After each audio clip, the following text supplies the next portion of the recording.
So think of yourself being on a safari. And then what do you see? You see a giraffe. Beautiful animal, slender, long neck. And it's munching and chomping on some leaves.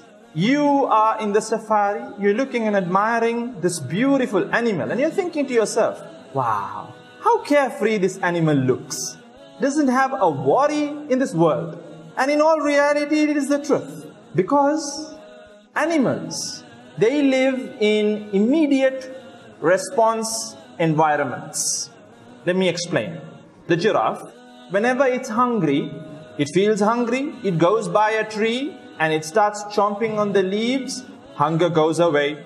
When it hears a storm rumbling, it hears thunder, it witnesses lightning, it thinks it's going to rain, I need to find shelter. It goes, finds shelter, it's relieved.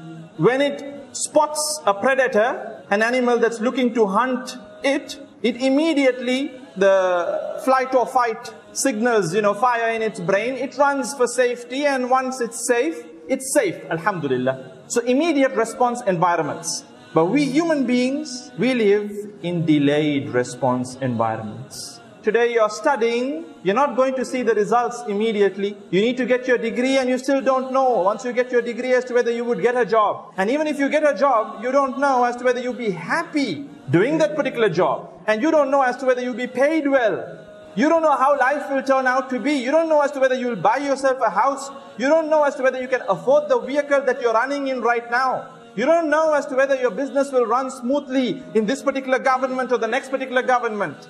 Delayed response. And therefore, the stress factors are chronic.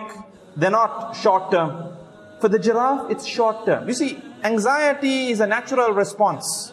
Anxiety is a natural response. Just like depression is a natural thing, If you read about depression, when you're going through certain worries, depression kicks in to numb your feelings.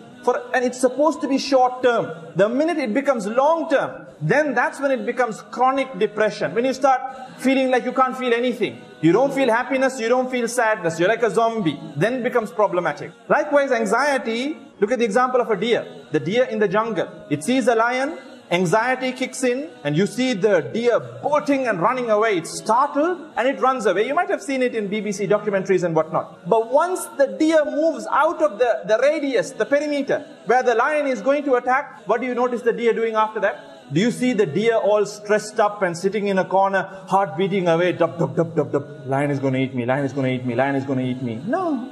The deer goes to a corner and starts to graze like normal, and it goes on with its life.